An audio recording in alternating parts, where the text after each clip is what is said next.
الله أكبر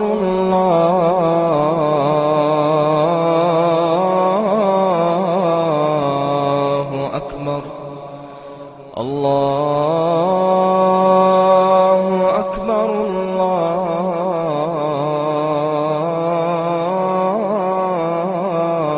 الله أكبر. إن الحمد لله نحمده ونستعينه ونستغفره ونعوذ بالله من شرور أنفسنا ومن سيئات أعمالنا من يهده الله فلا مضل له ومن يضلل فلا هادي له وأشهد أن لا إله إلا الله وحده لا شريك له وأشهد أن محمدا عبده ورسوله أما بعد فإن خير الحديث كتاب الله وخير الهدي هدي محمد صلى الله عليه وسلم وشر الأمور محدثاتها وكل محدثة بدعة وكل بدعة ضلالة وكل ضلالة في النار.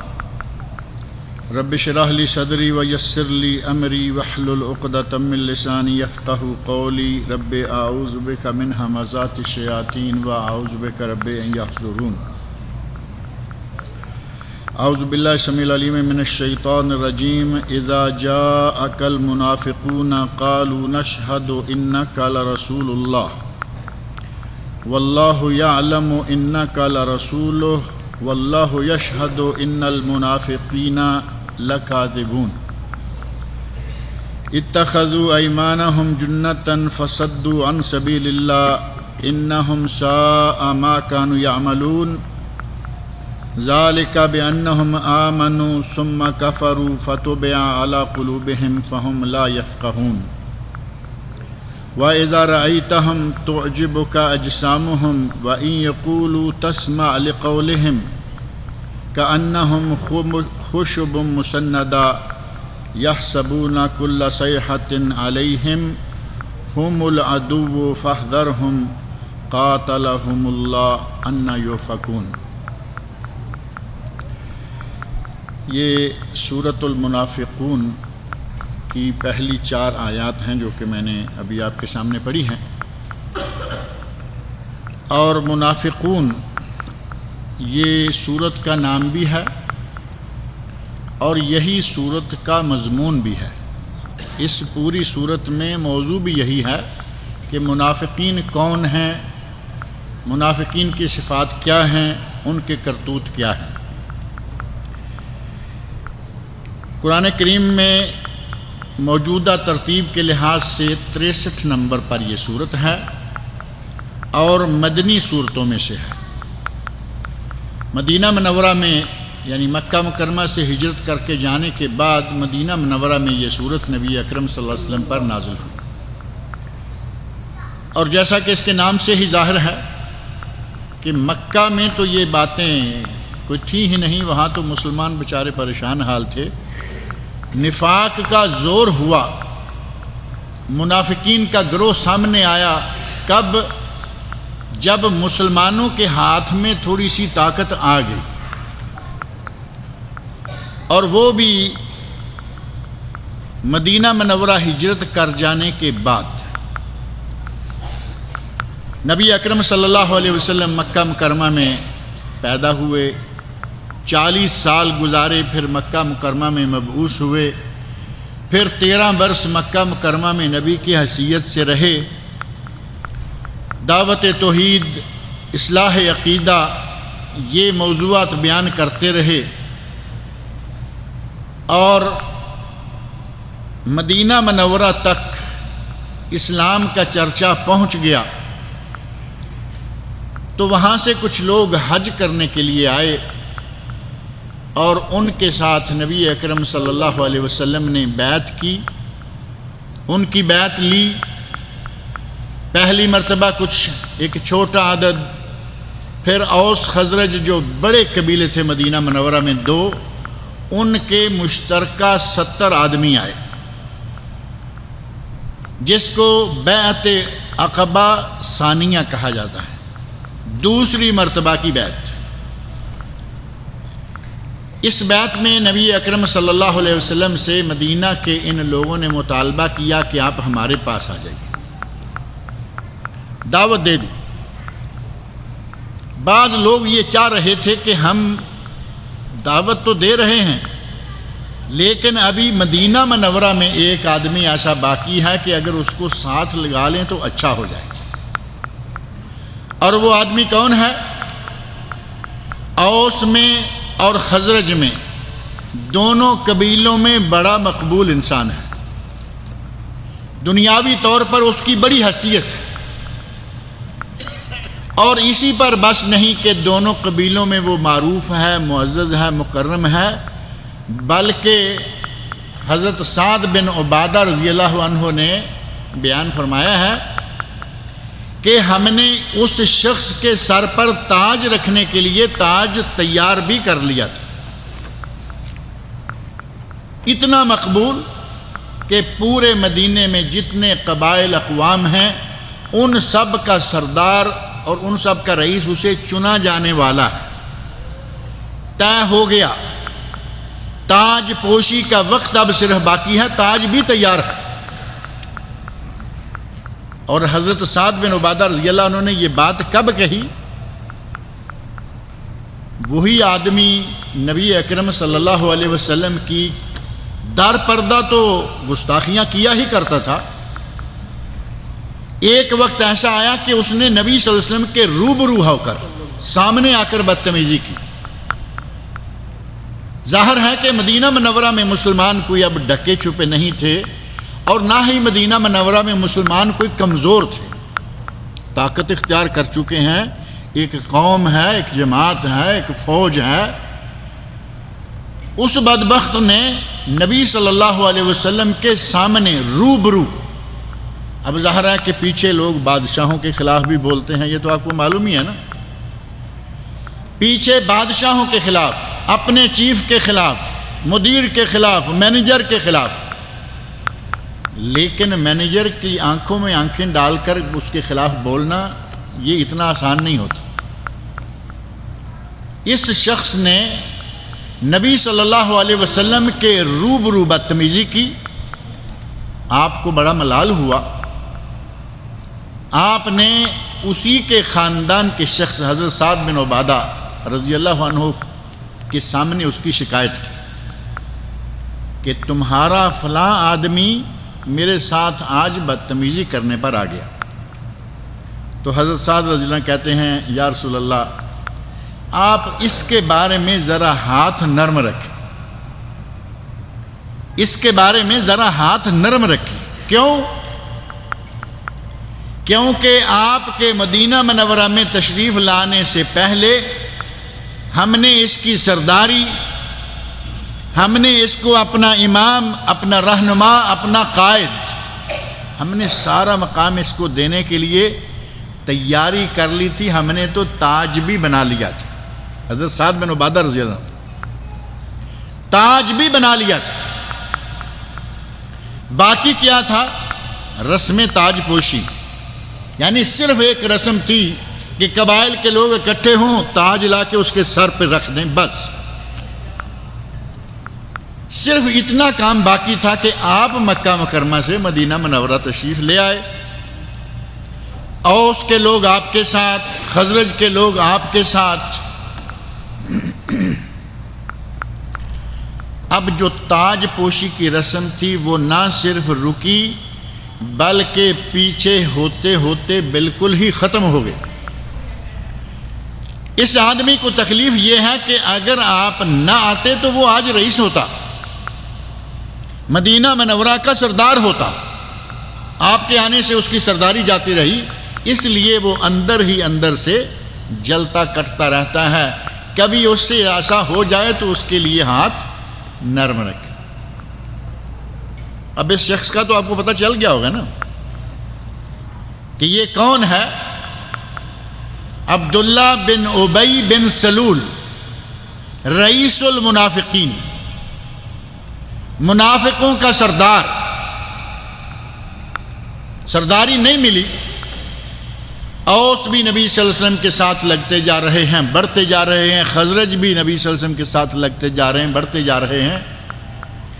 اب اس نے اپنی خیر کس میں دیکھی؟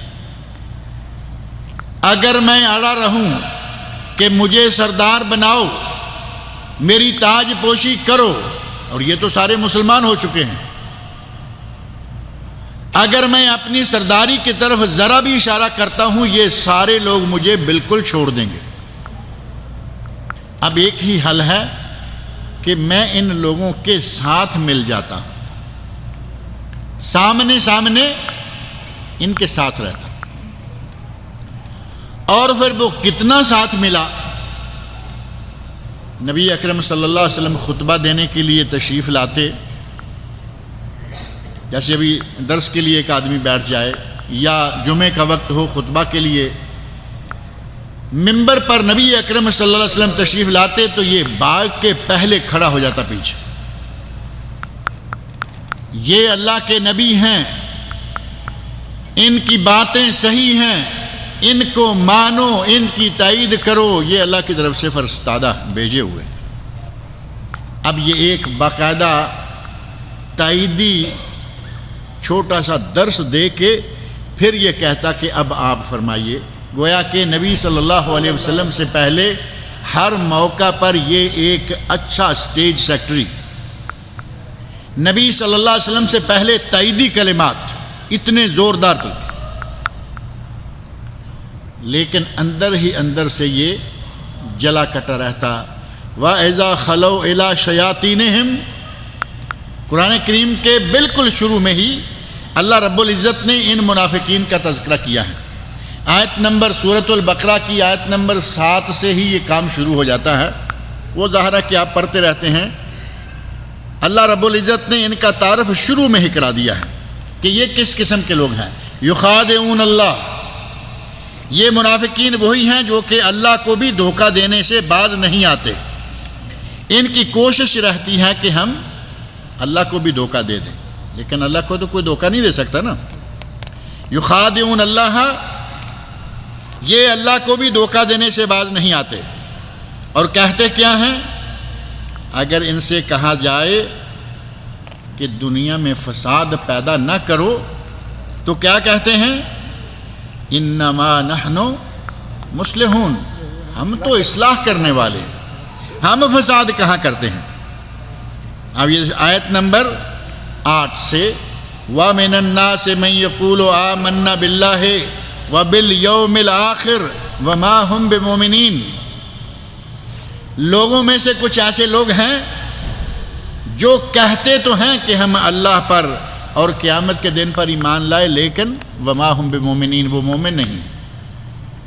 اللہ رب العزت نے ان کے ایمان کی نفی فرمائی، زبان سے ضرور کہتے ہیں لیکن وہ مومن نہیں۔ یخادعون اللہ والذین آمنوا وما یخدعون الا انفسهم وما یشعرون، وہ اللہ کو دھوکہ دینے کی کوشش کرتے ہیں حالانکہ وہ اپنے آپ کو ہی دھوکہ دیتے ہیں، اور وہ اس بات کا شعور نہیں رکھتے۔ فی قلوبہم مرض، ان کے دلوں میں بیماری ہے۔ فزادہم اللہ مرضا ولہم عذاب علیم بما کانوا یکذبون، یہ اور آگے آپ پڑھتے جائیں۔ وَإِذَا قِيلَ لَهُمْ لَا تُفْسِدُوا فِي الْأَرْضِ قَالُوا إِنَّمَا نَحْنُ مُصْلِحُونَ أَلَا إِنَّهُمْ هُمُ الْمُفْسِدُونَ وَلَكِنْ لَا يَشْعُرُونَ، کہتے ہیں کہ ہم اصلاح کرتے ہیں، اللہ نے فرمایا خبردار ہو جاؤ یہ اصلاح نہیں کرتے۔ الا انہم ہم المفسدون، خبردار ہو جاؤ کہ یہ مفسد ہی ہیں، یہ فساد اور بگاڑ پیدا کرنے والے ہی۔ آگے فرمایا وَإِذَا قِيلَ لَهُمْ آمِنُوا كَمَا آمَنَ النَّاسُ قَالُوا أَنُؤْمِنُ كَمَا آمَنَ السُّفَهَاءُ، جب ان سے کہا جائے کہ جیسے دوسرے لوگ ایمان لائے ہیں تم بھی اس طرح ایمان لے آؤ، زبان سے کچھ کہتے ہو دل میں کچھ چھپائے پھرتے ہو، تو کہتے ہیں انؤمن کما آمن السفہاء، کیا ہم بھی اس طرح ایمان لے آئیں جس طرح یہ بیوقوف لوگ ایمان لائے۔ نعوذ باللہ صحابہ کرام کو سفیہ، کم عقل، احمق اس طرح کے ناموں سے انہوں نے کہا۔ الا انہم ہم السفہاء، اللہ نے فرمایا یہی بیوقوف، یہی کم عقل ہیں، یہی احمق ہیں، میرے بندے بیوقوف نہیں ہیں۔ وَلَٰكِن لَا يَعْلَمُونَ، لیکن وہ جانتے نہیں۔ وَإِذَا لَقُوا الَّذِينَ آمَنُوا قَالُوا آمَنَّا، جب ایمان والوں سے ملتے ہیں تو کہتے ہیں ہم ایمان لائے ہیں، مومن بن کر پیش آتے ہیں۔ وَإِذَا خَلَوْا إِلَىٰ شَيَاطِینِهِمْ قَالُوا إِنَّا مَعَكُمْ، جب اپنے شیطانوں دوسرے منافقوں کے پاس الگ ہوتے ہیں تو کہتے ہیں جی نہیں ہم تو آپ کے ساتھ ہیں، إِنَّمَا نَحْنُ مُسْتَهْزِئُونَ، ہم تو صرف ان کا مذاق اڑا رہے تھے۔ اللَّهُ يَسْتَهْزِئُ بِهِمْ وَيَمُدُّهُمْ فِي طُغْيَانِهِمْ يَعْمَهُونَ أُولَٰئِكَ الَّذِينَ اشْتَرَوُا الضَّلَالَةَ بِالْهُدَىٰ فَمَا رَبِحَتْ تِجَارَتُهُمْ وَمَا كَانُوا مُهْتَدِينَ۔ قرآن کریم کی یہ آیات مَثَلُهُمْ كَمَثَلِ الَّذِي اسْتَوْقَدَ نَارًا فَلَمَّا أَضَاءَتْ مَا حَوْلَهُ ذَهَبَ اللَّهُ بِنُورِهِمْ وَتَرَكَهُمْ فِي ظُلُمَاتٍ لَا يُبْصِرُونَ۔ اللہ رب العزت نے قرآن کریم کے بالکل آغاز میں اس ٹولے کا تعارف کروا دیا کہ یہ کون لوگ ہیں۔ وَإِذَا قَامُوا إِلَى الصَّلَاةِ قَامُوا كُسَالَىٰ، یہ بھی منافقین کی صفت بیان کی۔ نماز کے لیے اول تو ان کا جی نہیں چاہتا، لیکن آتے ہیں تو تھکے ماندے سست۔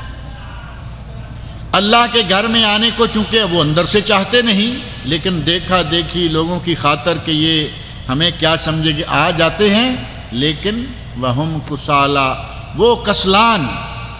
کسلان کا لفظ تو معروف ہے نا، ہمارے کہیں گے عشوی، مریض، تعبان ولا کسلان، یہاں تو یہ بڑا معروف ہے نا کہ تعبان ہو یا کسلان ہو، یعنی واقعی کوئی بیماری ہے، تھکے ہوئے ہو، یا کسلان ہے، سست ہو۔ اللہ نے فرمایا آتے ہیں وَهُمْ كُسَالَىٰ، وہ کسلان ہوتے ہیں، وہ سست ہوتے ہیں۔ اللہ رب العزت نے قرآن کریم کے بہت سارے مقامات، ایک نہیں دو نہیں، مختلف صیغوں کے ساتھ قرآن کریم کے 36 مقامات پر منافق، منافقون، منافقات، نافقو، نافق، ان کا تعارف اللہ رب العزت نے 36 مقامات پر، یہ 36 آیات میں کروایا۔ اس سورت کا نام ہی منافقون ہے، اور اس کے نزول کا وقت یہ عبداللہ بن ابی جب اس نے دیکھا کہ تاج پوشی گئی اور اب عزت بھی جاتی رہے گی اگر میں مسلمان ہو کر ان کے ساتھ نہ لگ گیا، اسلام تو لے آیا، درس بھی دینا شروع کر دیا کہ یہ نبی ہے، یہ سچا ہے، یہ مانو، یہ ہے، یہ وہ ہے، لیکن اندر سے اس کی آنتیں بھی کٹتی تھی کہ میں کیا کہہ رہا ہوں۔ وَإِذَا خَلَوْا إِلَىٰ شَيَاطِینِهِمْ، جیسے ہی اپنے لوگوں کے پاس جاتا، لوگوں کو مسلمانوں کے خلاف بڑکاتا، کہتا کہ یہ کنگلے کہاں سے آ گئے ہیں، مکہ مکرمہ سے اٹھ کے آ گئے، تم نے انہیں اپنے پیسے دیے۔ بعض لوگوں نے، جیسا کہ مشہور و معروف واقعہ ہے، صحابی نے کہا میری 2 بیویاں ہیں، میں ایک کو طلاق دیتا ہوں، عدت گزرے گی نکاح کر لینا۔ تم نے اپنی زمینیں، زن، زر، زمین، تینوں چیزیں ان پر نثار کر دیں، قربان کر دیں، یہ تو مکہ سے خالی ہاتھ آئے تھے۔ نبی صلی اللہ علیہ وسلم کے خلاف، مسلمانوں کے خلاف یہ بدتمیزیاں چھپ کر تو کیا ہی کرتا تھا، اس موقع پر کھل کر بھی کر دی، تو حضرت سعد بن عبادہ رضی اللہ عنہ کہتے ہیں یا رسول اللہ اس کے بارے میں ذرا ہاتھ نرم رکھیں، کیونکہ یہ اندر سے بڑی تکلیف میں ہے۔ غزوہ بدر کا موقع آیا، منافقین کھل گئے، اور غزوہ احد کا موقع آیا تو بالکل واضح ہو گئے، حتیٰ کہ اس شخص نے اپنے 300 ماننے والوں کو راستے سے واپس کر لیا۔ اب ان غزوات کی تفصیل میں جانے کی ضرورت نہیں ہے۔ مدینہ منورہ سے نبی اکرم صلی اللہ علیہ وسلم 1000 آدمی لے کے نکلے، مکہ والے 3000 آدمی لے کے آئے ہیں، مکہ والے 3000 آدمی لے کے مدینہ پر حملہ آور ہوئے، اور نبی اکرم صلی اللہ علیہ وسلم کے ساتھ 1000 آدمی ہے۔ تھوڑا آگے ہو کر اس نے کہا کہ ہمیں تو اگر جان ہی دینی ہے، یہی کرنا ہے تو ہمیں یہ کرنے، اپنے ساتھ 300 آدمیوں کو لیا اور واپس ہو گیا۔ اور بعض اہل علم نے لکھا ہے کہ مدینہ منورہ کے کل لوگوں میں سے 1/3 اس کے ساتھی تھے، 1/3، اور اس کا اندازہ اسی عدد سے ہو جاتا ہے کہ نبی صلی اللہ علیہ وسلم 1000 آدمی لے کر گئے، 900 یہ واپس لے گیا، 1/3 ہو گیا نا سیدھے سیدھے۔ یہ شروع میں ہی پہلی دوسری ہجری میں، اور پھر آہستہ آہستہ یہ کھلتا گیا، اس کا نفاق سامنے آتا گیا، منافقین کا ٹولہ بڑھتے ہوئے سامنے آتا گیا۔ انہوں نے نبی اکرم صلی اللہ علیہ وسلم کے خلاف اور مسلمانوں کے خلاف کھل کر سازشیں شروع کر دیں، اور دو بڑے بڑے واقعات پیش آئے۔ ایک واقعہ جس کا ذکر سورہ نور میں ہے، نبی اکرم صلی اللہ علیہ وسلم کی زوجہ محترمہ ام المومنین حضرت عائشہ صدیقہ رضی اللہ عنہا پر تہمت لگوائی، واقعے کو اتنا اٹھایا کہ طوفان بدتمیزی برپا کر دیا۔ اللہ رب العزت نے اہل ایمان کو قرآن و سنت کی برکت سے، صحابہ کرام کو نبی صلی اللہ علیہ وسلم کی تعلیمات سے اتنا بہترین اخلاق اور کردار دے رکھا تھا کہ اس نے پوری کوشش کی کہ میں کہیں ایسا کر دوں کہ یہ سلسلہ ہی رک جائے، ختم ہو جائے۔ مہینہ بھر صحابہ کرام پریشان رہے، لیکن کسی کی زبان سے کوئی لفظ نہیں نکلا سوائے منافقین کے، یا دو ایک مسلمان قابو آ گئے۔ آخر مسلمان کمزور کبھی ہو جاتا ہے، ورنہ کوئی ان کے قابو نہیں آیا۔ بالآخر اللہ رب العزت نے قرآن کریم میں ام المومنین حضرت عائشہ صدیقہ رضی اللہ عنہ کی شان میں 10 آیات نازل فرمائیں اور کہا کہ اے میرے نبی تیری بیوی صحیح ہے، پاک دامن۔ سورہ نور کے شروع میں وہ تفصیلات موجود ہیں۔ اب یہ واقعہ گزر گیا، مسلمانوں میں یہ جنگ، یہ جھگڑا، یہ عجیب قسم کی پریشانی پیدا کرنا چاہتا تھا، نہیں ہوئی۔ سب نے قرآن کریم کی آیات اتر جانے کے بعد تسلیم کر لیا کہ یہ نبی کی بیوی پاک دامن ہے، کوئی جھگڑا ہی نہیں رہا۔ اب پھر پہلے کرتوت وہی، وہاں باتیں وہاں چھپ جا، وہاں بیٹھ جا، اور ایک وقت آیا سن 6 ہجری ماہ شعبان، یعنی مدینہ منورہ میں پہنچے نبی صلی اللہ علیہ وسلم کو 6 سال ہو گئے، اور 6 سال کی مدت میں آپ سمجھ سکتے ہیں کہ اسلام اتنی تیزی کے ساتھ پھیل رہا تھا کہ نبی اکرم صلی اللہ علیہ وسلم کے ساتھ بہت بڑی تعداد جمع ہو گئی۔ اب یہ اتنی آسانی کے ساتھ کچھ کر نہیں سکتا تھا، ساتھ لگا رہا، لیکن جہاں موقع ملتا ڈنگ مار دیتا۔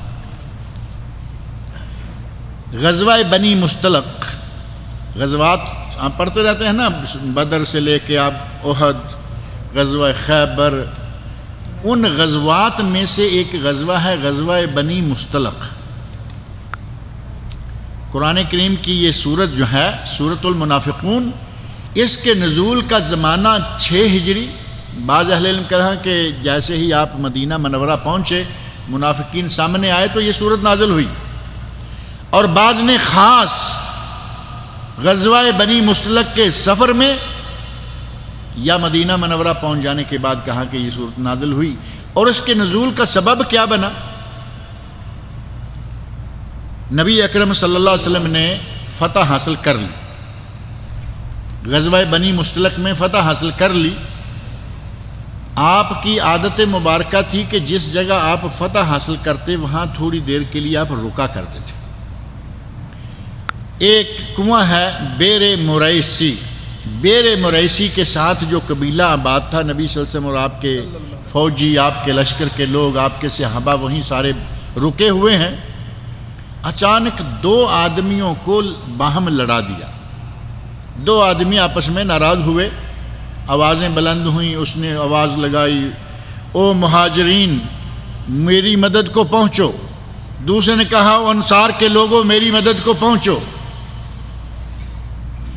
اب یہ مسلمان ہو کر اے انصاریو مجھے پہنچو، اے مہاجرو مجھے پہنچو، یہ اس کی توقع مسلمان عام سے نہیں کی جا سکتی۔ اس واقعہ کے پیچھے وہی عبداللہ بن ابی بن سلول ہیں۔ اس نے جیسے ہی سنا کہ 2 جھگڑا ہونا تو ممکن تھا نا، معمولی بات ہے، آپس میں دوست بھی کبھی میاں بیوی بہن بھائی اونچ انچ ہو جاتی ہے۔ ذرا سی ہوا لگی، بھنک لگی کہ تھوڑا سا 2 آدمیوں میں اختلاف ہے اور دونوں ہیں بھی انصار و مہاجرین، بھاگا، شور مچا دیا، اوے اپنے بھائیوں کو پہنچو۔ اے انصار کے لوگوں اپنے انصاری کی مدد کرو. دوسری طرف سے کہا مہاجرین اپنے مہاجر کی مدد کرو. وہاں جنگ کا سما پیدا کر دیا. ابھی کفار سے لڑ کر فتح حاصل کر کے اسی میدان میں آپس میں خانہ جنگی کا ماحول مکمل تیار کر دیا. نبی اکرم صلی اللہ علیہ وسلم کو پتہ چلا تو آپ نے فوراً آواز لگائی کہ یہ دعوی جاہلیہ کیوں کر رہے ہو؟ یعنی مسلمان ہو جانے کے بعد بھی اے انصار اے مہاجرین، اگر کبھی مسلمانوں میں کوئی اختلاف ہو بھی جائے تو وہ کہے گا اے مسلمانوں میری مدد کو پہنچو. دوسرا بھی آواز لگائے گا تو وہ کہے گا اے مسلمانوں میں مسلمان ہوں میری مدد کو پہنچو. اور اگر کوئی اپنے خاندان اور قبیلے کی دہائی دیتا ہے تو یہ مشرکانہ عہد جاہلیت کا دعویٰ ہے. نبی اکرم صلی اللہ علیہ وسلم نے فرمایا کہ یہ عہد جاہلیت کا دعویٰ کیوں لگا رہے ہو؟ انہا منتنا، یہ انتہائی پلید دعویٰ ہے، انتہائی گندا دعویٰ ہے. شیطان اور اس کے چیلے تمہیں لڑانے بھڑانے اور یہاں خانہ جنگی شروع کروانا چاہتے. نبی اکرم صلی اللہ علیہ وسلم کی آواز اٹھی، آہستہ آہستہ صحابہ کرام سارے ٹھنڈے ہو گئے. بالآخر ان دونوں شخصوں کا آپس میں صلح اور پیار ہو گیا. نبی صلی اللہ علیہ وسلم جس جگہ کو فتح کرتے وہاں رکا کرتے تھے. آپ فوراً تیار ہو گئے، کہا کہ چلیں ہم یہاں سے نکلتے ہیں، کیونکہ حالات ایسے بن گئے تھے کہ وہاں رکنے کے لیے نبی صلی اللہ علیہ وسلم کا جی نہیں چاہا. اور 30 گھنٹے مسلسل سفر کرتے رہے. حالانکہ 30 گھنٹے آپ سمجھ سکتے ہیں سفر کرنا اتنا آسان نہیں ہے. 24 گھنٹے ہیں، پورا دن اور پورا رات اور اگلا بھی دن، یعنی گویا کہ 2 دن اور 1 رات. نمازوں کے لیے رکتے ہوں گے، کہیں کو تھوڑا بہت وہ کھانا پینا بھی ہماری طرح کا تو نہیں کھایا کرتے تھے نا صحابہ کرام. پوٹلی میں کھجوریں ہیں نکالی اور کھانا شروع کر دیا. نماز پڑھی، چلتے ہوئے 1 آدھ کھجور کھا لی. ان کا تو ڈنر اور لنچ یہی ہوتا تھا. نبی اکرم صلی اللہ علیہ وسلم نے 30 گھنٹے مسلسل سفر کیا اور پھر جا کے رکے. اور اس پورے عرصے میں جتنا دلوں میں وہ میل اس عبداللہ بن ابی بن سلول نے پیدا کیا تھا، اللہ کے فضل سے سارے کا سارا میل جو ہے وہ نکل گیا. پسینہ پسینہ تھکے ہوئے، کون کسی کے خلاف کچھ کہے گا؟ ماحول بالکل صاف ہو گیا. جب مدینہ پہنچے یا راستے میں ہی تھے تو یہ صورت اللہ رب العزت نے قرآن کریم میں نازل کی، سورۃ المنافقون، جس میں جب یہ معاملہ عبداللہ بن ابی نے لڑا بڑھا کے میدان جنگ بنا دیا، نبی اکرم صلی اللہ علیہ وسلم آئے اور ٹھنڈا کر دیا. تو اس وقت وہاں عبداللہ بن ابی نے اپنے لوگوں میں بیٹھ کر کہا کہ ابھی سارا معاملہ تمام ہوتا تھا، یہ کہاں سے آ گئے، یہ کہاں سے نکل آئے، یہ کیسے ہو گیا. بالآخر نبی اکرم صلی اللہ علیہ وسلم کے خلاف بھی بدزبانی کی اور مسلمانوں کے خلاف بات یہاں تک کہی کہ ہم اب واپس مدینہ جاتے ہیں تو جو عزت والے ہیں وہ ذلیل لوگوں کو مدینہ سے نکال دیں. یعنی اس گھٹیا سطح تک وہ شخص اتر آیا کہ ہم مسلمانوں کو وہاں سے نکال دیں گے. اور ان میں چونکہ نبی اکرم صلی اللہ علیہ وسلم موجود ہیں، اتنا گستاخانہ کلمہ کہ جو عزت والے ہیں وہ ذلیل لوگوں کو نکال دیں گے. مسلمانوں کو سمجھا کہ یہ نعوذ باللہ ذلیل ہے، ان کو نکال دیں گے. حالانکہ عزت اللہ کے لیے، اللہ کے رسول کے لیے، وللمومنین اور مومنوں کے لیے. یہ باتیں جہاں بیٹھ کے وہ کر رہا تھا، صحابہ میں سے ایک صحابی نے وہ باتیں سن لی، اور صحابی ابھی چھوٹی عمر کے ہیں. زید بن ارقم رضی اللہ عنہ صحابی ہیں، عمر چھوٹی ہے، باتیں سن لی. لیکن جو مجاہد پہنچا ہوا ہے وہ بچہ بھی تو نہیں ہوگا نا، جسے جہاد کے لیے اتنے لمبے سفر میں نبی صلی اللہ علیہ وسلم نے ساتھ لے لیا ہے، وہ بچہ بھی نہیں، لیکن نو عمر ہے، نوجوان ہے. باتیں سن لی اور اس صحابی نے یہ باتیں جا کے اپنے چچا سے کر دیں. کہا کہ چچا یہاں اندر خانے یہ چل رہا ہے. چچا نے نبی اکرم صلی اللہ علیہ وسلم کے سامنے باتیں پہنچا دی. یا رسول اللہ یہ ہو رہا ہے. اب بظاہر لگتا ہے کہ یہ چغلی تھی، بظاہر چغلی لگتی ہے نا کہ چغلی کھائی، غیبت کی کہ وہ ایسے کر رہے ہیں، چھپ کے خبر لی، حالانکہ یہ ایسا موقع تھا کہ اسلام کی مسلمانوں کی مشترکہ مصلحت اس میں تھی کہ یہ خبر نبی صلی اللہ علیہ وسلم کو دی جائے، نہیں تو وہ کیا نیتیں لے کے، کیا گندے ارادے لے کے بیٹھے ہوئے تھے۔ نبی صلی اللہ علیہ وسلم تک خبر گئی اور اس کا باقاعدہ سد باب ہو گیا۔ جب نبی صلی اللہ علیہ وسلم کو اس بات کا پتہ چلا تو آپ نے عبداللہ بن ابی بن سلول کو بلایا، کہا کہ آؤ بات سنو۔ آ گیا، کہا کہ تم نے یہ باتیں کی ہیں، تو اس نے الٹی سیدھی قسمیں کھانا شروع کر دیں، جیسا کہ منافقین کا ان کا تو وتیرہ ہے، قسمیں کھانا، جھوٹ بولنا اور قسم کھا کھا کے بولنا۔ کہا کہ ہم نے ایسا نہیں کہا۔ نبی اکرم صلی اللہ علیہ وسلم نے حضرت زید بن ارقم رضی اللہ عنہ کے چچا کو بلایا، چچا آئے، انہوں نے کہا کہ میرے بھتیجے نے یہ بات کہی ہے۔ بھتیجے کو کہا، اس نے کہا کہ میں نے اپنے کانوں سے ہی سنی۔ کہتا ہے کہ اتنی چھوٹی سی عمر کا، جیسے ہے ہمارے لوگ کہہ دیتے ہیں نا کہ چھوٹے سے لونڈے کی بات سنو گے اور میری نہیں مانو گے۔ نبی اکرم صلی اللہ علیہ وسلم جانتے ہیں کہ یہ بچہ کون ہے، نوجوان کون ہے۔ زید بن ارقم نبی اکرم صلی اللہ علیہ وسلم کا جان نثار صحابی، اور صحابہ سے نبی صلی اللہ علیہ وسلم کو کبھی یہ توقع نہیں رہی کہ یہ جھوٹ بولیں گے، اور کوئی مصلحت بھی نہیں تھی جھوٹ بولنے میں۔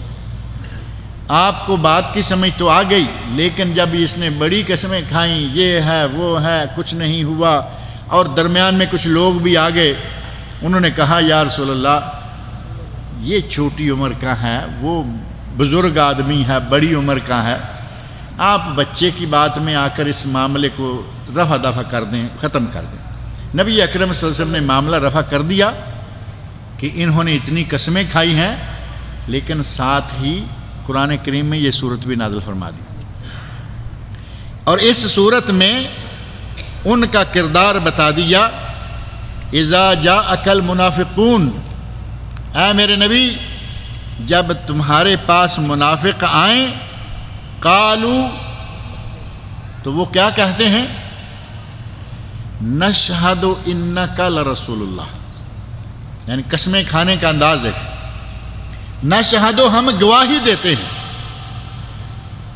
ہم شہادت دیتے ہیں کہ آپ اللہ کے رسول ہیں، نشہد انک لرسول اللہ، گواہی بھی، انا بھی تاکید کے لیے عربی میں، اور لام بھی تاکید کا، تین تاکیدیں جمع کر دیں۔ قسم کھا کے کہا کہ آپ اللہ کے رسول ہیں، انا استعمال کیا بے شک آپ اللہ کے رسول ہیں، لا رسول اللہ لام تاکید کے بالتاکید ہم یہ کہتے ہیں کہ آپ اللہ کے رسول، یعنی تین مرتبہ اپنی بات کو پکا کرنے کے لیے تین صیغے استعمال کیے، اور اللہ نے کیا فرمایا، واللہ یعلم انک لرسولہ، اے میرے نبی اللہ جانتا ہے کہ تو اس کا رسول ہے۔ یہ تو کلیئر کر دیا پہلے۔ انہوں نے تین قسمیں کھا کر تین تاکیدوں کے ساتھ کہا کہ تو رسول ہے۔ اللہ نے فرمایا کہ میں جانتا ہوں کہ تو اللہ کا رسول ہے، واللہ یشہد، لیکن اللہ گواہی دیتا ہے، اللہ شہادت دیتا ہے، ان المنافقین لکاذبون، کہ یہ منافق جھوٹے ہیں، یہ جھوٹ بول رہے ہیں، ان المنافقین لکاذبون۔ انہوں نے تین قسمیں کھا کر کہا کہ تو رسول ہے، اللہ رب العزت نے کہا واللہ یشہد، ایک ہو گیا گواہی، واللہ یشہد ان المنافقین ان لکاذبون، تینوں طرح کی تاکید کے ساتھ فرمایا اے میرے نبی یہ جھوٹے ہیں، یہ کہتے کچھ ہیں اپنی زبان سے لیکن ان کے اندر بیماریاں اور ہیں، فی قلوبہم مرض، ان کے دلوں میں بیماری ہے۔ مسلمانوں کے اندر رہ کر، مسلمانوں کے ماحول میں، مسلمانوں کی شکل بنا کر، مسلمانوں کا کپڑا پہن کر اگر کوئی جڑیں کاٹنا چاہے تو اس کے لیے آسان ہے یا نہیں؟ کافر کے لیے مسلمان کی تلوار موجود ہے، ایک کافر جب سر اٹھائے تلوار دکھاؤ، جہاد کا حکم بالآخر اللہ رب العزت نے دے دیا، اب منافق کا کیا کریں؟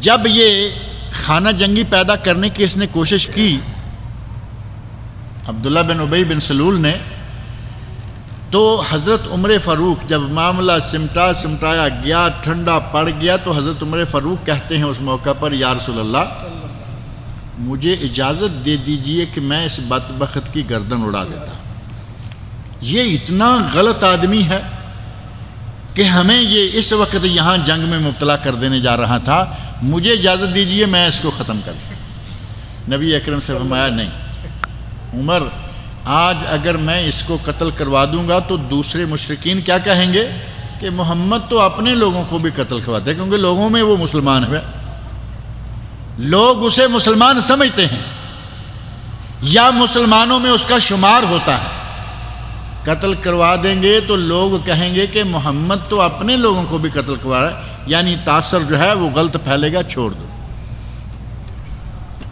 لیکن آہستہ آہستہ اس کے اپنے کرتوتوں سے روز بروز منافقین کم ہوتے گئے، مسلمان بڑھتے گئے، اس کی حیثیت آہستہ آہستہ خود بخود ایسی ہو گئی کہ جس وقت واپس پلٹے اسی جنگ سے، غزوہ بنی مستلق سے واپسی کا سفر طے کیا، 30 گھنٹے یہ چلے، باقی وقت گزرا، مدینہ منورہ میں داخل ہونے کا وقت آیا تو اس اللہ رب العزت کے کام دیکھیں کہ یہ رئیس المنافقین ہے بدبخت، اور اس کے گھر میں صحابی ہے، اس کا بیٹا صحابی رسول ہے، نام بھی دونوں کے ایک، صحابی کا نام، بیٹے کا نام بھی عبداللہ ہے، اور اس رئیس المنافقین کا نام بھی عبداللہ ہے۔ پورا نام کیا بنے گا؟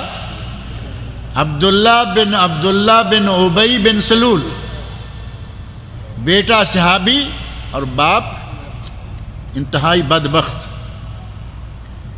جس وقت مدینہ منورہ میں داخل ہونے لگے تو حضرت عبداللہ رضی اللہ عنہ نبی صلی اللہ علیہ وسلم کی خدمت میں آئے اور اپنے باپ کی ساری معلومات لینے کے بعد مدینہ کے دروازے یا راستے میں تلوار نکال کے کھڑے ہو گئے، کہا والد ہو ٹھیک ہے، لیکن تمہارے کردار کے نتیجہ میں میں تمہیں مدینہ منورہ میں داخل نہیں ہونے دوں گا۔ اور وہ کیوں؟ تو نے وہاں یہ بات کہی تھی کہ جو عزت والے ہیں وہ ذلیل لوگوں کو مدینہ سے نکال دیں گے، عزت اللہ کی ہے، اللہ کے رسول کی ہے اور مومنوں کی ہے، دوسروں کی کوئی عزت نہیں، اور میں تجھے مدینہ میں داخل نہیں ہونے دیتا جب تک مجھے رسول اللہ صلی اللہ علیہ وسلم اجازت نہ دیں۔ ایمان دیکھیں ان لوگوں کا، اپنے باپ کے سامنے کھڑا ہو، کہا کہ میں نہیں جانا۔ نبی اکرم صلی اللہ علیہ وسلم تک بات گئی، اس نے شور مچایا، لوگوں کو اکٹھے کر لیا، دیکھو میرا بیٹا مجھے میرے شہر میں نہیں داخل ہونا۔ بات پہنچی نبی اکرم صلی اللہ علیہ وسلم تک کہ یا رسول اللہ دروازے پہ یا شہر کے گیٹ پر یہ بات شروع ہے، راستے پہ بات یہ چل رہی ہے۔ نبی اکرم صلی اللہ علیہ وسلم نے پیغام بھیجا، عبداللہ اپنے والد کو مدینہ میں آنے دو، عبداللہ اپنے والد کو مدینہ میں آنے دو۔ تب حضرت عبداللہ رضی اللہ عنہ کہتے ہیں کہ اب نبی صلی اللہ علیہ وسلم نے اجازت دے دی ہے، میں تجھے روک نہیں سکتا، آ جاؤ، لیکن اپنے ایمان کا مظاہرہ سر بازار کر دیا۔ گھر میں، مدینہ میں، گھر میں داخل ہونا تو بعد کی بات ہے، شہر میں داخل ہونے سے روک دیا۔ نبی اکرم صلی اللہ علیہ وسلم نے حضرت عمر فاروق کو بلایا، کہا عمر آؤ، اب تمہیں سمجھ آئی ہے کہ میں نے قتل کرنے کا حکم کیوں نہیں دیا تھا؟ اس کے اپنے گھر میں اس کو قتل کرنے والے تیار ہیں، اس کو شہر سے نکالنے کے لیے تیار ہیں۔ جو بدتمیزی اس نے یہ کہہ کر کی تھی کہ عزیز لوگ ذلیل کو نکال دیں گے، عزت والے ذلیل لوگوں کو نکال دیں گے، اس کے بیٹے نے اس کو نکالنے کا پورا بندوبست کر لیا۔ حضرت عمر فاروق کہتے ہیں کہ یا رسول اللہ آپ کی حکمت کے قربان جائیے، آپ نے جو کچھ بھی کیا تھا اس وقت میری تو دور تک بھی وہاں سوچ نہیں پہنچ سکتی تھی۔ نبی اکرم صلی اللہ علیہ وسلم نے ہر موقع پر انتہائی دانائی سے کام لیا، اب مسلمانوں کے اندر رہ کر آدمی جڑیں کاٹنا چاہے کاٹ سکتا ہے، اور اس شخص نے بہت نقصان پہنچایا، اور ہر منافق مسلمانوں کو بہت نقصان پہنچاتا ہے۔ یہی وجہ ہے کہ اللہ رب العزت نے منافقین کی سزا جو ہے وہ بڑی سخت سزا رکھی ہے، اور ان کی سزا کیا ہے وہ تو آپ کے علم میں ہے نا۔ ان المنافقین فی الدرک الاسفل من النار، یہ سورۃ النساء کی آیت نمبر 145۔ ان المنافقین فی الدرک الاسفل من النار ولن تجد لهم نصیرا، منافقین کو جہنم کے سب سے گہرے گڑھے میں ڈالا جائے گا، اور ان کے لیے تجھے کوئی مددگار نہیں ملے گا۔ اللہ رب العزت نے ولن تجد لهم نصیرا تاکید کا صیغہ، ولن تجد، ہرگز کوئی ان کا مددگار نہیں ہوگا۔ یہ منافقین جو مطلب مسلمانوں کی طرح کے ہیں، ہمارے تو وہ آدمی جن کو مسلمان ماننے کو جی نہیں چاہتا، وہ مدد کے لیے تیار بیٹھے ہیں، پل صراط سے ہم پار لگائیں گے۔ اس سے بڑا مدد کا دعویٰ اور کیا ہو سکتا ہے؟ اللہ نے فرمایا لن تجد ولن تجد لهم نصیرا، ان کا مددگار کو یہ کھڑے ہیں پل صراط پار لگانے کی فیس بھی تھوڑی سی، 6 مہینے کے بعد 150 روپے دے دو، ماہانہ نذرانہ یا سالانہ نذرانہ وہ دیتے رہو، پار ہم لگا دیں۔ اگر کسی کو اللہ روک دے پوری کائنات مل جائے اسے پار نہیں لگا سکتے، اور اگر عمل صحیح نہیں ہے ساری دنیا کی سفارشیں اکٹھی کر لیں پار نہیں لگے گا۔ اسی شخص کا یہ بھی واقعہ ہے، نبی اکرم بیٹا صحابی ہے، کہا یا رسول اللہ میرے باپ کو کرتا دے دیجئے، میں اس کے کفن میں، اسے معلوم ہے کہ یہ منافق ہے، صحابی کو معلوم ہے کہ یہ منافق ہے، لیکن ابھی وہ آیت نازل نہیں ہوئی، وہ آیت نازل نہیں ہوئی جس میں آیا کہ منافقوں کو نہیں بخشیں گے۔ صحابی کے دل میں ہے کہ شاید نبی پاک کا کرتا پہننے سے کچھ برکت حاصل ہو جائے، کہا یا رسول اللہ اپنا کرتا دیں تو میں اس کا کفن بنا دوں، دے دیا، اپنے صحابی کا دل رکھا، کرتا دے دیا، کفن میں کرتا رسول صلی اللہ علیہ وسلم کا، کفن تیار، غسل تکفین سے فارغ ہوئے گئے تو کہتا ہے کہ یا رسول اللہ میرے ابا کا جنازہ بھی پڑھا دیں۔ نبی اکرم صلی اللہ علیہ وسلم تیار ہو گئے جنازہ پڑھانے کے۔ حضرت عمر فاروق رضی اللہ عنہ ایمان کا پہاڑ، دیکھیں جہاں جہاں کہیں کوئی ایمان عقیدہ کوئی ایسی بات آتی ہے فوراً یہ کھڑے۔ حضرت عمر فاروق رضی اللہ عنہ نے نبی صلی اللہ علیہ وسلم کا پلو پکڑ لیا، یا رسول اللہ عبداللہ بن ابی کا جنازہ پڑھائیں گے؟ آپ نے فرمایا عمر میں جنازہ پڑھاؤں گا۔ اللہ رب العزت نے کہا ہے کہ 70 مرتبہ بھی اگر جنازہ پڑھاؤ تو نہیں بخشوں گا، پھر بھی جنازہ پڑھاؤ گے؟ آپ نے فرمایا میں 70 سے زیادہ پڑھاؤں گا۔ 70 تک اللہ نے منع کیا نا کہ نہیں بخشوں گا، میں 70 سے بھی زیادہ بخشوں گا کہ شاید اللہ تعالیٰ اس کو بخش دے۔ اللہ رب العزت نے اس موقع کے بعد منع فرما دیا کہ اے میرے نبی آج کے بعد کسی منافق کی نماز جنازہ پڑھانا ہی نہیں، نہ 70 اور نہ 700 پڑھانا ہی نہیں۔ نبی اکرم صلی اللہ علیہ وسلم اپنے صحابہ کے ساتھ کتنے کریم، کتنے شفیق، کتنے مہربان ہیں کہ یہ رئیس المنافقین ہے، کرتا دے دیا، رئیس المنافقین ہے، جنازے کے لیے تیار۔ اللہ نے فرمایا اے میرے نبی کرتا پہناؤ نہیں بخشوں گا، جنازہ پڑھو نہیں بخشوں گا، یہ کہتا ہے کہ ہم پار لگا دیں گے۔ اب نبی صلی اللہ علیہ وسلم سے بڑا کوئی ہے دنیا میں؟ سفارشی کوئی، کتنا پیرانے پیر کہہ لو، شیخ عبد القادر جیلانی رحمۃ اللہ علیہ ان کا نام رکھ دیا پیرانے پیر، دستگیر، ان کے القاب کو چھوڑ دیں، کیا وہ نبی صلی اللہ علیہ وسلم سے بڑے ہیں؟ نبی کے امتی ہیں، جب تک وہ لا الہ الا اللہ محمد الرسول اللہ کہیں وہ مسلمان نہیں ہو سکتے۔ جس کا کلمہ پڑھے بغیر کوئی مسلمان نہیں ہو سکتا، اس سے بڑا کوئی کیسے ہو سکتا؟ ان کے ذریعے بخشش، ان کے ذریعے دستگیری، ان کے ذریعے اللہ نے سارے معاملے جو ہیں وہ بند کر دیے۔ کہا وَلَن تَجِدَ لَهُمْ نَصِيرًا، ان کو جہنم میں ڈالیں گے، سب سے گہرے گڑھے میں ڈالیں گے، اور ان کا مددگار کوئی نہیں ہو۔ اللہ رب العزت نے جس طرح منافقین نے، اور یہاں جو منافقین کا ذکر ہے یہ خاص عبداللہ بن ابی کی وہ حرکت جو غزوہ بنی مستلق میں اس نے کی، اور بیر مریسی کے موقع پر کی، اس جگہ پر کی، اس کی طرف اشارہ کرتے ہوئے، اور اس کے قسمیں کھانے، یا پھر مفسرین لکھتے ہیں کہ منافقین کی عادت تھی، حرکت کرتے، کوئی نہ کوئی شرارت کرتے، اور جیسے پکڑے جاتے تو کہتے کہ نہیں نہیں نہیں نہیں، اللہ کی قسم، خدا کی قسم، یہ جیسے عادت ہوتی ہے کہ ہم نے تو یہ ویسے، یا ہم نے کیا ہی نہیں۔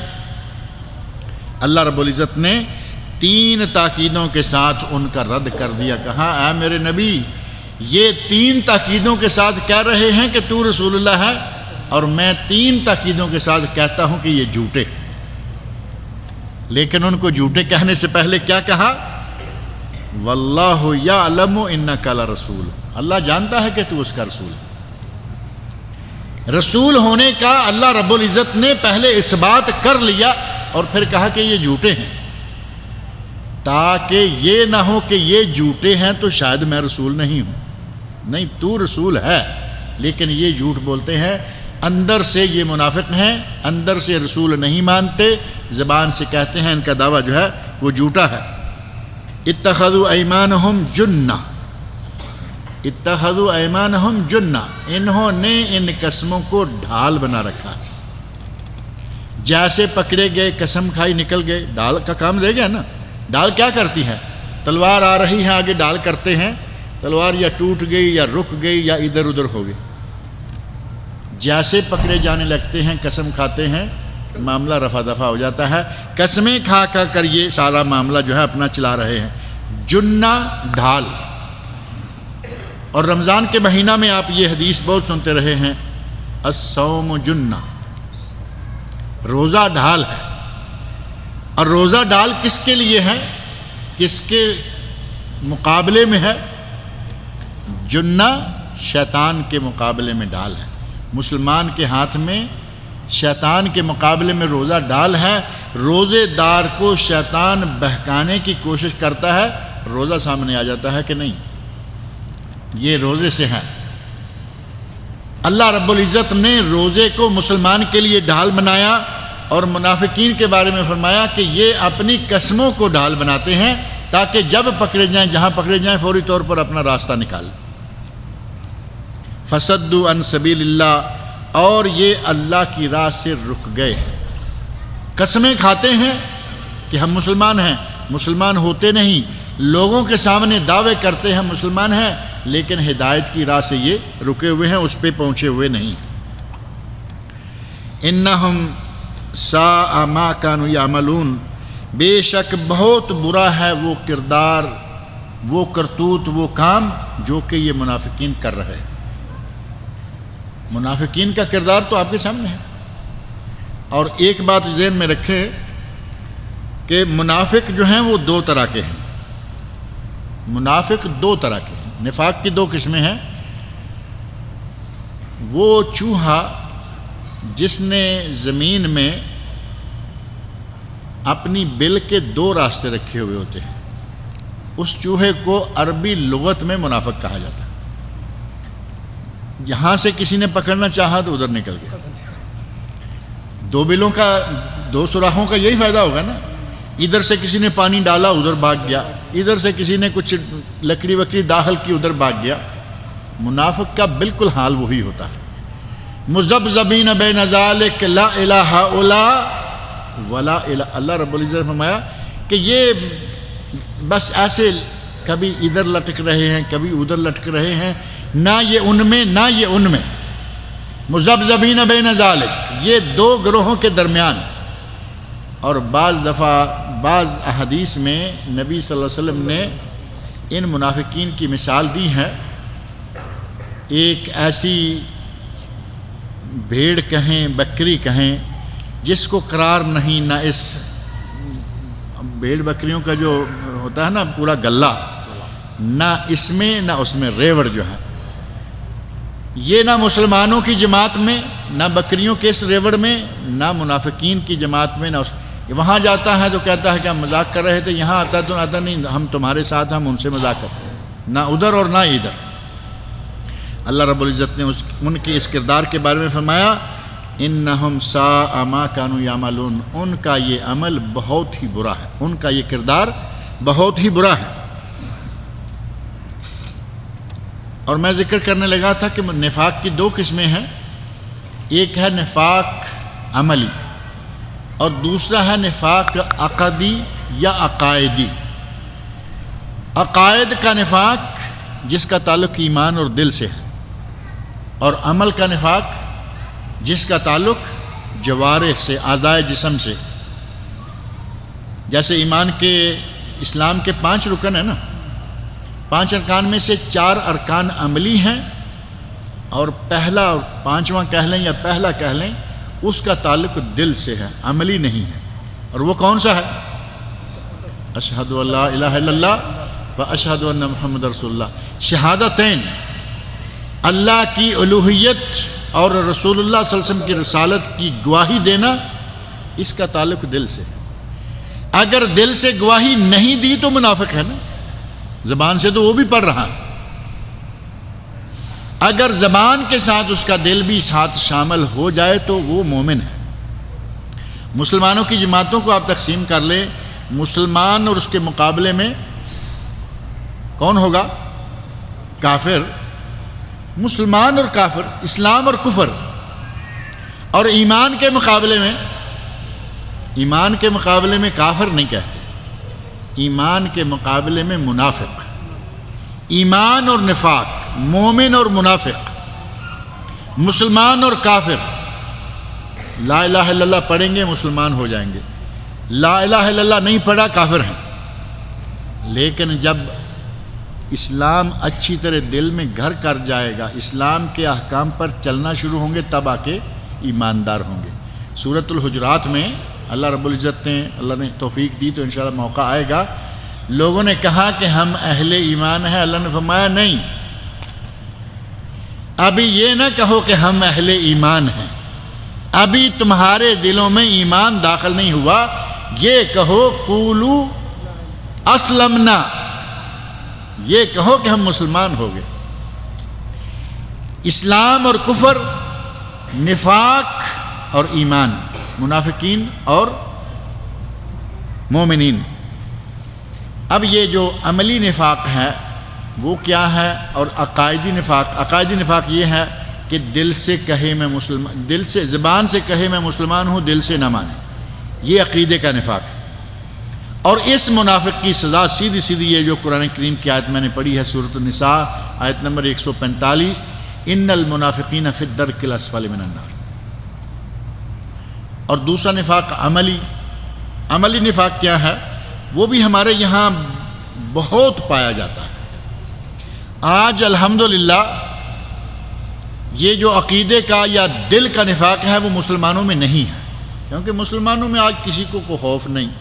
عبداللہ بن ابی کو خطرہ تھا کہ اگر میں کلمہ نہیں پڑھوں گا تو میری رہی کھئی ساکھ بھی ختم ہو جائے گی. آج وہ بات نہیں. آج بہت کم ایسا ہوگا کہ کوئی عقیدے کا منافق ہو، ورنہ مسلمان ہے تو مسلمان ہے، کافر ہے تو کافر ہے، کسی پہ کوئی سختی نہیں ہے.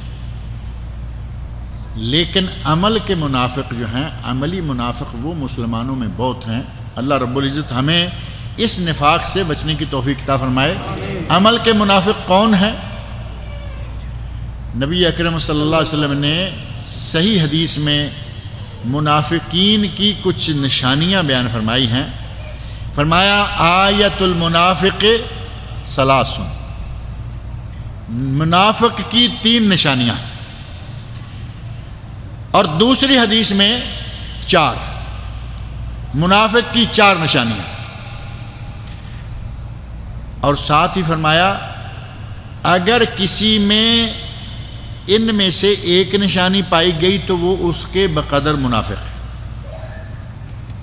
یعنی 4 نشانیاں ہیں، اور اسی حدیث میں آپ فرماتے ہیں کہ جس میں 4 پائی گئی وہ کانا منافقاً خالص، کانا منافقاً خالصا، جس میں 4 پائی گئیں وہ خالص. انگلش میں کیا کہیں گے؟ پیور. پیور یا جو لفظ آپ استعمال کریں، پیور منافق یعنی خالص ہے، جینین. بہت سارے لفظ ہیں الگ الگ، لیکن عموماً کہتے ہیں جی پیور ہے بالکل. کان منافقاً خالصا، جس میں 4 پائی گئیں وہ خالص یا کمپلیٹ کر لیں، کمپلیٹ منافق، کوئی کمی بیشی نہیں. اور جس میں جتنی پائی گئی وہ اتنا منافق. اگر 1 پائی گئی تو 25% منافق ہو گیا، 25%. اگر 2 پائی گئیں تو 50-50، آدھا منافق آدھا مومن. 3 پائی گئیں تو 75% منافق اور 25% صرف مسلمان. اللہ رب العزت ہمیں مکمل مومن بنائے، نفاق سے مکمل محفوظ رکھے. اب وہ 4 کون سی باتیں ہیں مختصر سا ذکر کر دوں. فرمایا اذا حدث کذب. منافق کی نشانیوں میں سے ایک یہ ہے، یا پہلی یہ ہے کہ جب بولے تو جھوٹ بولے. جھوٹ بولنا نفاق، جھوٹ بولنا منافق کی نشانی ہے. اب آپ اپنے دائیں بائیں، اپنے گریبان میں بھی دیکھنا چاہیے نا. آدمی یقین مانے اپنے گریبان میں جھانک کے دیکھے، اسے پتہ چلتا ہے کہ میں کہاں کہاں آج جھوٹ بول چکا ہوں. میں نے آج کہاں کہاں جھوٹ بولا. آدمی کو بالکل کھل کے سامنے. اللہ تعالیٰ سے تو کوئی چھپا نہیں سکتا، بندوں سے ہم چھپائے پھرتے ہیں. اپنے آپ کو کافی سارا پتہ ہوتا ہے. کچھ بھول گیا تو بھول گیا، لیکن پتہ ہے میں فلاں موقع پہ بھی جھوٹ بولا، فلاں موقع پہ جھوٹ، اگر وہاں جھوٹ نہ بولتا تو میرا یہ ہو جاتا، وہاں جھوٹ نہ بولتا وہ ہو جاتا. اور بہت سارے ایسے لوگ ہیں کہ کچھ بھی نہ ہوتا تب بھی جھوٹ بولتے جاتے. ایسے ہی مجلس کو گرم کرنے کے لیے مجلس کو انہوں نے کہتے ہیں جی زعفران زار بنایا ہوا. مجلس کو جیسے پھولوں کا گلدستہ ہوتا ہے یہ بنا. کیا پھولوں کا گلدستہ ہے؟ تمہیں منافق کہا جا رہا ہے، تمہیں وہ نام دیا جا رہا ہے جو انتہائی خطرناک. اور نبی صلی اللہ علیہ وسلم فرمایا جو کسی کو ہنسانے کے لیے بھی جھوٹ بولے اس کے لیے بھی ہلاکت. اور مجلس میں تو یہی ہے نا، وہاں نہ اسے کوئی ڈیل ملنے والی ہے کہ بہت بڑا کاروبار ہے ڈیل ہو جائے گی، نہ وہ بھی نہیں. اس کے گھر میں کوئی بڑا مال آ جائے گا، وہ بھی نہیں. یہ بڑی مصیبت میں پھنسا ہوا تھا، یہاں تھوڑی دیر جھوٹ بولے گا، وہ بھی نہیں. ایسے گپیں جھوٹ جھاٹ اکٹھا کر کے مجلس کو رونق بنائے ہوئے ہے. نبی اکرم صلی اللہ علیہ وسلم فرمایا کہ دوسروں کو ہنسانے کے لیے بھی جھوٹ بولے تو اس کے لیے ہلاکت. اور ہم تو ہنسانے کے لیے، اپنے کام چلانے کے لیے پھنسے ہوئے ہیں، تو وہاں سے نکلنے کے لیے ہم تو قدم قدم پہ جھوٹ بولتے ہیں. نبی اکرم صلی اللہ علیہ وسلم فرمایا کہ اذا حدث کذب، جب بات کرے تو جھوٹ بولے. وَإِذَا اؤْتُمِنَ خَانَ، یہ خان ہے لفظ، لیکن وہ ہمارے والا خان نہیں ہے جو خان صاحب ہے. یہ خانہ یخون خیانت والا خان ہے، لیکن لکھنے میں وہ پورا وہی ہے خان. وَإِذَا اؤْتُمِنَ خَانَ. اب یہاں نون پڑھیں گے تو اچھا ہے، خان نہیں کرتے اس کو. جب اس کے پاس امانت رکھی جائے تو اس میں خیانت کرے. اب ایک تو ہے کہ امانت رکھی ہڑپ کر گیا، ایک ہے کہ اللہ کی طرف سے اسے امانت آ رہی ہے، یتیموں کا مسکینوں کا پیسہ ہے، دولت ہے، زمینیں ہیں، مسکینوں کو دھکا مارا نکال دیا اور وہ کھا رہا ہے. اور کچھ لوگ وہ ہیں کہ باقاعدگی سے آپ نے خیانت کی جو شکلیں ہیں، آپ نے اس کے پاس ایک چیز رکھی ہے، اس کو ہڑپ کر گئے۔ جب اس کو امانت دی جائے، اور قرضہ جو ہے، امانت تو کسی نے اعتماد کیا، قرضہ تو اس سے بھی بڑے اعتماد کی شکل میں ہوتا ہے کہ کوئی ٹھیک ہے ضرورت ہے، ضرورت کا نام لے کے قرضہ لیا اور دینے کا وقت آیا تو آنکھیں دکھا رہا ہے، کہتا ہے جاؤ جا کے جو کر سکتے ہو کر لو۔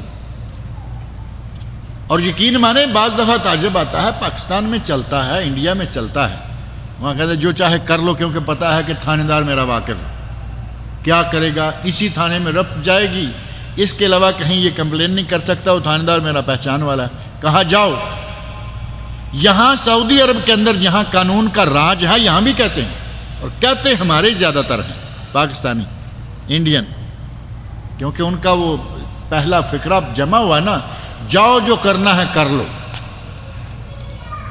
لوگوں کا مال ہڑپ کر جانا، امانتیں کھا جانا، لوگوں کے خون پسینے کی کمائی کھا جانا، مزدوری کروانا اور مزدوری نہ دینا، یہ ہمارے معاشرے میں عام ہوتا جا رہا ہے۔ نبی اکرم صلی اللہ علیہ وسلم فرمایا اذئتمن خانہ، امانت رکھی جائے تو خیانت کرے۔ اب امانت کہاں کہاں ہے اور خیانت کہاں کہاں ہے، اب وہ ساری کی تفصیل میں جائیں تو بات لمبی ہو جائے گی۔ مدرس امین ہے، مدرس اپنی ڈیوٹی پوری کرے تب وہ امانت میں خیانت نہیں، ورنہ وہ خیانت کر رہا ہے۔ ملازم پیشہ آدمی ہے، وہ اپنی ملازمت کا امین ہے، اپنے اوپر والوں کا امانت دار ہے، اگر ڈیوٹی صحیح نہیں دے گا تو وہ بھی خائن ہے، خیانت کر رہا ہے۔ اسی طرح ہر شخص کو جو ڈیوٹی دی گئی ہے وہ اس کے ذمہ امانت لگائی گئی ہے، اگر وہ پوری نہیں کرتا، اب اس میں کس کس کا نام لے کے بات کو لمبا کریں، جس شخص کو جو ڈیوٹی دی گئی ہے اس کی وہ تنہا لیتا ہے، جب جب اس میں کمی کرے گا جان بوجھ کر وہ اس کی خیانت ہوگی۔ اذا حدث کذب واذا اؤتمن خان واذا وعد اخلف، وعدہ کرے تو وعدہ خلافی کرے۔ اور یہ تو ہم میں دیکھیں آپ کتنا زور شور سے، چلیے اب میں آ رہا ہوں، کسی کو نکالنے کے لیے اپنے گھر سے، آپ چلیے میں آ رہا ہوں، وہ جا کے کہیں بیٹھ کے انتظار کر رہا ہے، فون کر رہا ہے، فون نہیں اٹھا رہا، گھر کا فون بھی اس کے پاس تھا وہ ملا دیا، بیگم کہتی ہیں کہ وہ گھر پہ نہیں ہے، یہ وعدہ کیا ہے کہ آپ چلیے میں آ رہا ہوں، اب یہ بھی نہیں کہ میں گھنٹے کے بعد آؤں گا، آ رہا ہوں کا مطلب یہ کہ میں پیچھے پیچھے آتا ہوں تم چلو۔